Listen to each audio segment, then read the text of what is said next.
That's amazing. Hi. Good morning. How are you? You sit too straight. I have to because I have back pain. I like to lay back, but I can only do it for like 5 minutes. And then... Hey. All right. Green light. Here we go. It is Monday. Oh my gosh, what's the date? 17. It is Monday afternoon, the 17th. Is it? It is 11:21. We're heading to Harrisburg UPMC for an MRI biopsy where I'm assuming how they described it would be I am laying in the MRI machine and on my chest, and then as they take pictures of these girls, they will stick needles into my chest while I'm laying in the machine and I can't move. So I didn't do too bad last night thinking about it. I think I only like had a little episode that it only lasted like a minute because nothing's really going to be told today again. Second week. Last Monday we went, came home, didn't even have a biopsy. This week heading out again to try to get... How long is that now since I knew? Since they said they found something, MRI? 2 weeks. 2 weeks nada. So today we're going to go in there and try our best to get a little piece of any kind of bad cell that would be in there so that we are aware of what's going on inside the breast cyst, the same spot, same area where I had had a lumpectomy.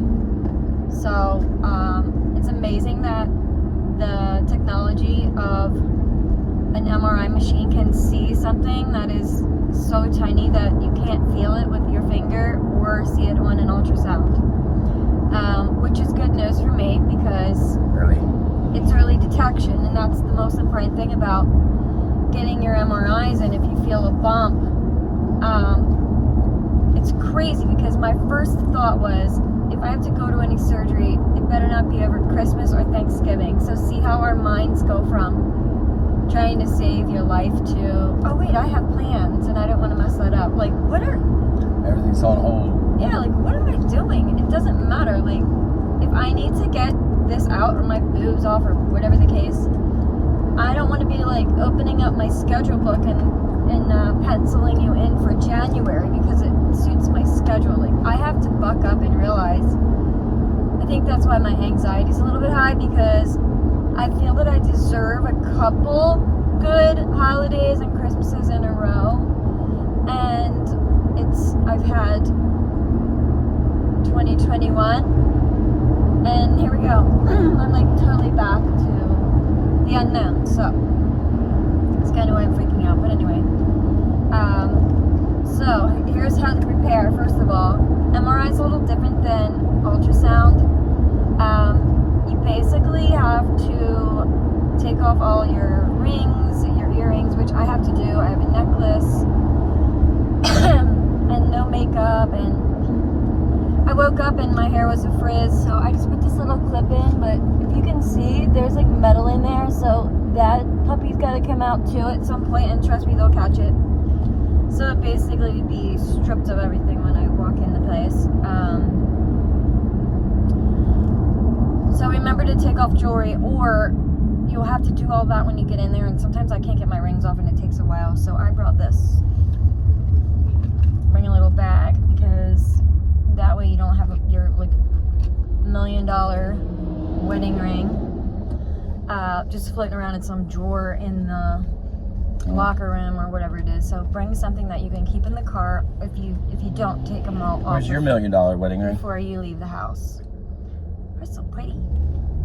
Million. So if anything happens $2 and we need money, we can million. just put that girl up for auction. $3 million. Okay. $3 million. Anyway, I'm going to be doing this before we get there. And then another thing too is, like, we woke up and it wasn't super early, so things like life starts to happen before you even leave the house. Like, we had a phone call from a friend, and What else? My dog's still on medication for pancreatitis, so I had to get his medicine, and then I fed him, and then my son's coming in from New York, so it's like, okay, I won't be there when he gets there, so I'm tidying up the house. Troy's cousin Tucker called, we chatted with him, happy birthday Tucker, and just like things are happening to little bit get my mind off of what I'm doing. However, once you hit the car, then you're like, oh shoot, we're on the way.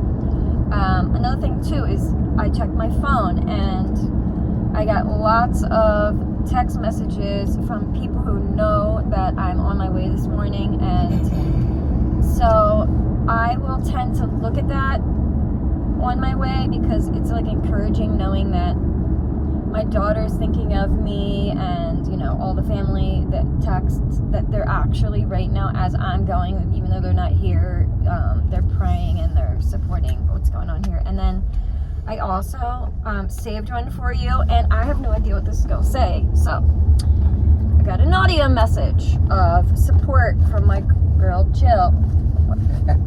She's getting me ready. Okay, so here we go. I'm going to see if I can get this loud.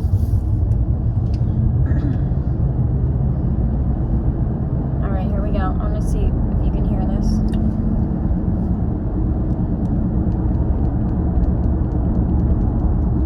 Okay, it's not playing, so get my Bluetooth off. On and off, and then let's see if we can play it. Good morning, sweet friend. It is a beautiful day to get beautiful good news. No, I can't turn it up. Praying for you.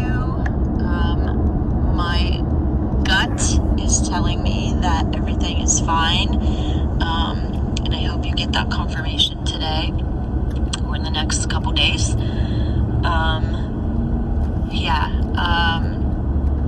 I have appointments today, or I would totally have told you I would go with you. I have to see my family doctor at 2 to continue my PT. Blah, blah, blah, blah, blah, blah. We don't want to know what she's going for, but here we go. But again, I'm sure Troy is going with you. Yes.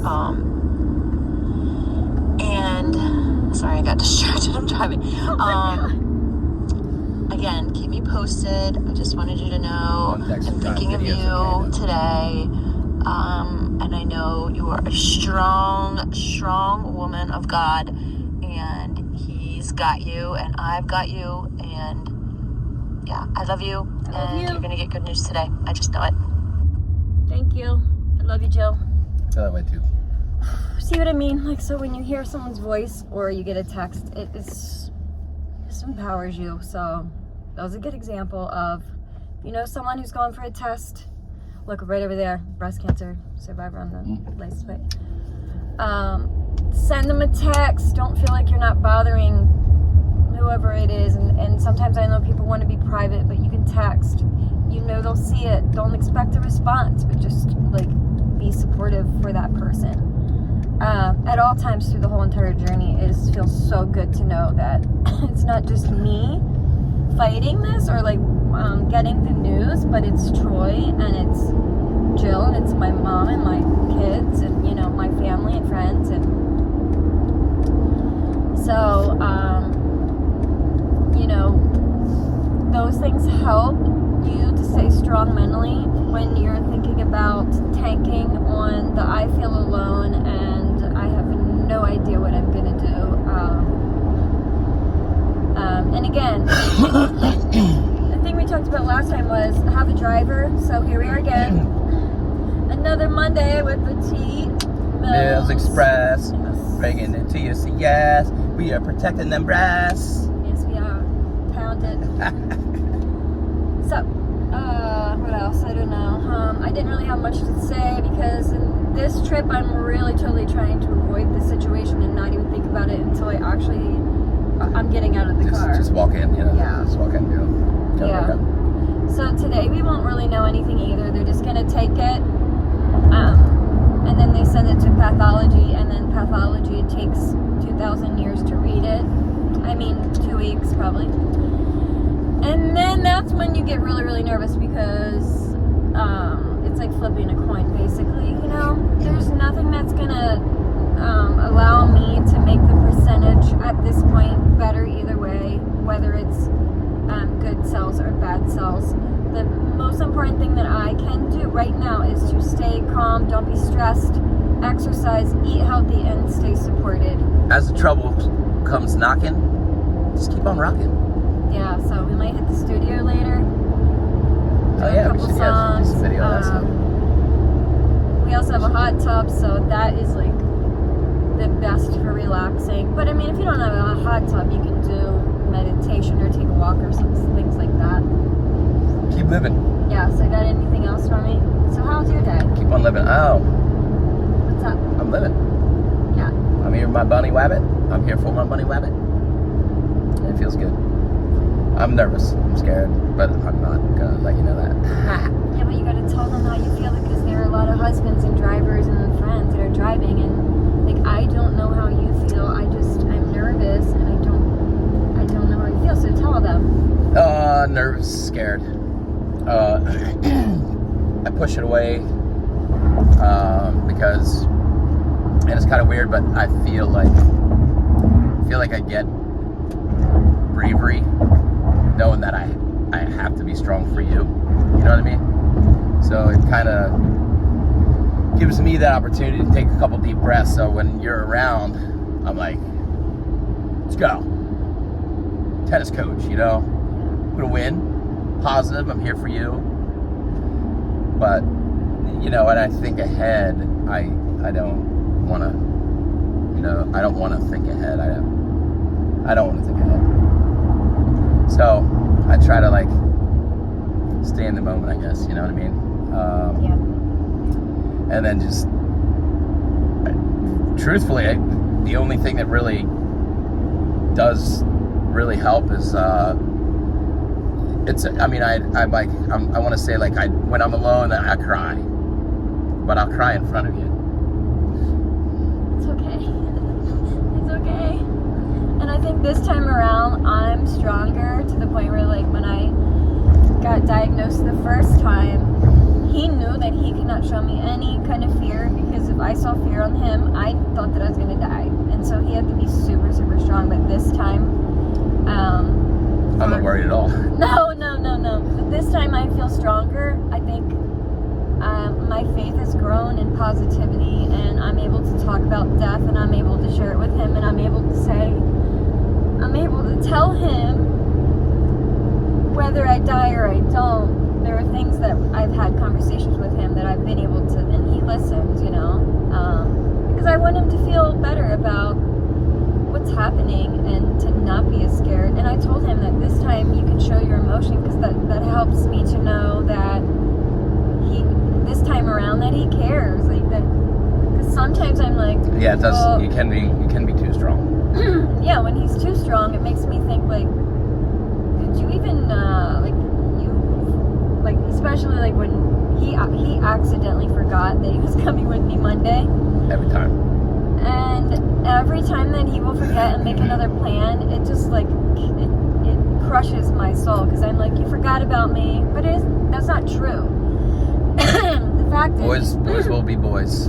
Yeah, he just like totally forgot that he had to take his wife for a upset, but it is true, and I understand that. And so, just because my son was coming in, there was other plans. It wasn't like I was going to play golf or something. And trust me, I want to forget that we're going too. So we communicate over those things, because we have different feelings on things like that. So like today, if we get home and he can see that I'm really anxietied out still, or think I'm in it still, and he like goes outside and mows the lawn and doesn't hang out and kind of console me or like chill with me, it'll hurt my feelings. But yet I'm not asking him to stay in either. So it's like this communicate on both parts. So even if the other person doesn't understand your feelings when you say, I don't know why I feel scared and I don't want to be alone right now, that's just how I feel. You can just say it that way, because it'll allow the other person to understand you more. It'll give them an opportunity to step up more for your needs, because now they are clear and in the, known. So that's a lot of the things that you and I had to work out as far as no matter we've even worked on our telepathy game, playing fun little games, and we think we read each other's minds and finish each other's thoughts, but you don't know what the other person's thinking at all. We're not that good, right? So you gotta, if you are, like if I'm going out to mow and I seem like I'm fine and you feel left behind or abandoned on that, talk about it. Like, regardless if I'm a man or a woman, we in this situation, in this seat, get fearful and then think, like, what's my role? I'm not supposed to be scared. I'm not supposed to, like, no, everything's fine, so I'm gonna go mow. Like, what? Like, life is normal. You could take that as, like, I don't care, right? And so I gotta communicate. It's trust. The journey will, no matter what, it'll bring you together. You just gotta open up and just, like, it's all right to be afraid. I never cry. So I'm like that. But no, I'm worried. I'm worried a lot. Well, I think the reason that worry can creep into is because we don't have the plan. A lot of times when you just get a diagnosis of it, we don't know what it is, but it looks suspicious. Your mind can go in 1,000 different ways, but when you get to the office after you get the report, it's so loud. It is loud. It's loud. It's so loud. The medical team then says, here you go, here's what we're looking at, and here's what our plan is, and we're going to attack it, and we're going to get to it, and we're going to start it. And so whoa, are you okay? This truck's literally, like, going in your lane. So, my biggest, I think, like, relaxing and knowing is once I get to the plan, like regardless of what it is or how bad it is, once they assess a plan and they give me a plan, I feel like I can go home and sleep because I can already see the future and I know what the plan is, and I know, at the outcome, whatever that may be, I'm going to make it. But when you're kind of in limbo where we are right now, and unfortunately we're a week out where we should probably just be getting our answers now, we can't even go to the next step because there's the little sucker hiding in here. They can't even get it out. Like, we need to get this thing out before we can even move forward. So please, prayers for today, and for my anxiety to just stay calm, stay in the machine, get this done, be a badass, so that we can move on. Because think about it, I didn't want to come today, but without coming today, I won't know what to do next. So I have to say I am grateful that I get to go drive to Harrisburg today, get out this little 5mm, whatever it is, even if it's benign, for peace of mind, and to take that next step of our journey together, because it isn't just my journey, it's our journey, because Troy is just as much part of what happens to me happens to him, and same vice versa. So, and I really didn't have anything to say other than that, just to explain more about, like, how I feel, what to do on the road. I don't know. It's Tucker's birthday today. I know. Tucker's birthday.